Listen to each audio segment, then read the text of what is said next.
So Avery Johnson, 73 passes through 2 games. Is that more than you expected, or probably about the same? Yeah, probably about what I thought. I never put a number on it, and wouldn't. That's hard to say because you don't set out and play the what if games. I mean, what if we would have gotten a scoreathon or a double or triple overtime game in game 1 or game 2? That number's going to be higher. I don't know. I think he's throwing the ball better, and we have better receivers, and we have protected him pretty well. So, that number doesn't surprise me. I don't think it's too high either.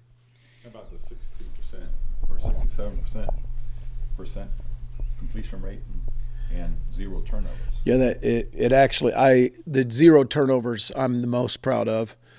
Now we did put the ball in harm's way about 4 times, and it was we were living right on Saturday night, as some people would say. And if you continue to play with fire, you're going to get your butt burned. And he knows that. We both know that. Now, I think the percentage to the first part of your question, it should be higher. It shouldn't be whatever it is. It's 68.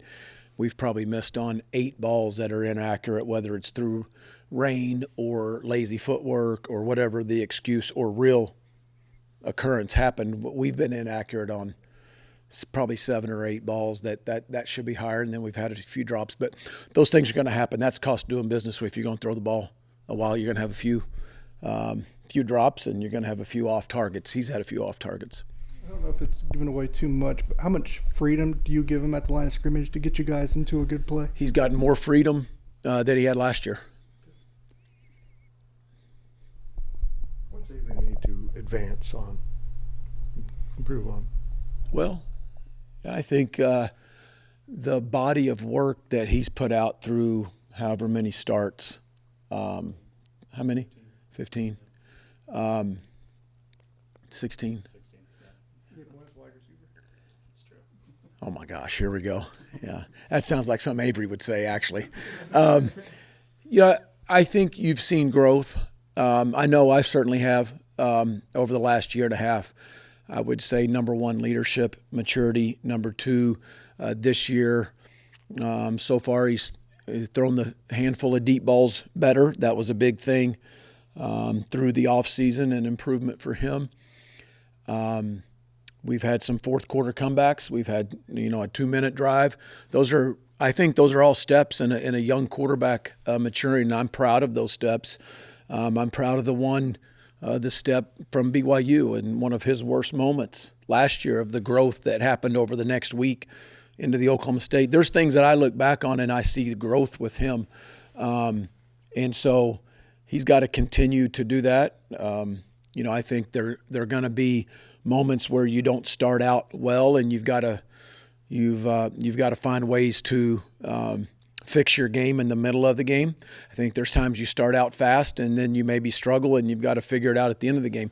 That's just sports, right? It's like when you're a basketball player and you don't start out shooting well, and you've got to fix your shot mid-game. Well, sometimes you got to fix, throwing or from warm-ups. If you've been in a competitive situation, especially quarterbacks or basketball players, and it's your shot, it's golf. It's the same golf analogy. Sometimes you got to have an in-game adjustment. Those are little things that I think he will need to grow. And then, I think the easy thing is can he continue to mature as a, quote, pocket passer while yet having the ability to be a dual-threat quarterback, and the ever constant battle between staying in the pocket long enough to too long to I'm 23 miles an hour, all of that. He and I talk about it quite a bit, and I'm going to tell you what I'm not going to do is I'm not going to coach the athlete out of him. Is he going through his progressions? It strikes me that sometimes he gets pressure and looks for the first receiver, and that's when he gets in trouble a little bit. Well, here's when he doesn't look at the first receiver, he throws it too quick. He throws it, not too quick. He gets a little pressure. Instead of scanning the field, he's usually on that out pattern, just zoned in. Well, if that's his first read, it's kind of like the old board game, and some of you guys may be too young to probably play it, but I mean, when you play Monopoly and you You go all the way around the board, and you pass go. You do what?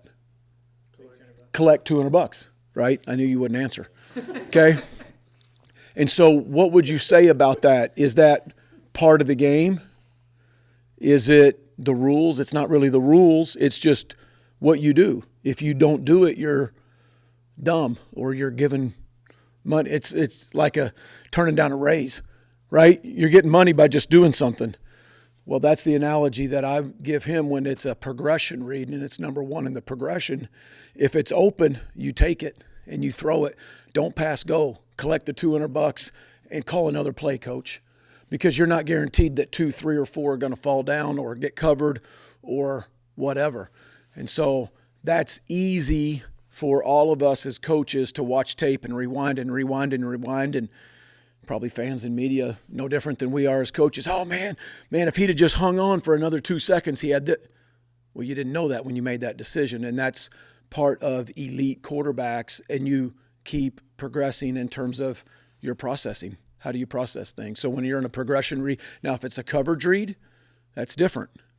So I hope I answered your question, or maybe I didn't. I sometimes You can tell I didn't. On Saturday, when he put the ball in peril, it looked like he locked in on that first guy, and it really wasn't there. No, when we put the ball in harm's way is scrambling out, throwing late over the middle to Tibbs. Yeah, living right on Saturday night. The next one, pressure, second read, and off our back foot. The third was the one down the sidelines to Adonis. That ball, it was a PI, but it never should have been left inside. That's 3 I just thought of right now. I haven't watched this game in like 4 days, so I know there were 2 more. I can't remember the other 2 off the top of my head. I thought I had 4 or 5. But, I don't think I think it's just, again, it's processing, and most of them have to do with pressure. You don't usually make a ton of bad decisions with no pressure. So they are. That's the progress that we all have to make. Has Dylan been able to practice this week? I'm not the head coach. I don't talk about injuries. Okay. Did you think Devon Rice gave you guys a spark? Yeah, he did. He came in and did well. And Devon's got a bright future. J.B. Price got a bright future. You may see Antonio Martin. We'll see. But I think Devon, I saw some growth from Devon from game 1 to game 2. And when he had a chance to make a couple cuts, he made them. So nice job by him. Those are big. On Army, what do you see from Army's defense? Oh, the same thing since I've seen since 1997. I got a ton of respect for Army. They're tough. They're physical.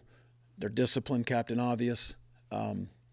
51 and 53 are really good players. 40 can wreck a game. The boundary buck, defensive end, sometimes he lines up to the field.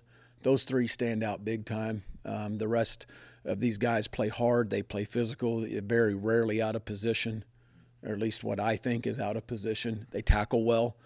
Ton of respect for Jeff Munkin. I know him well. And, I grew up coaching at the Naval Academy. So the first 5 years, this was a big game, Army-Navy, for my career as a young coach. So, like I said, when I said 1997, that was my first year of coaching, getting to coach against Army. And so I've got a ton of respect, always had, for them.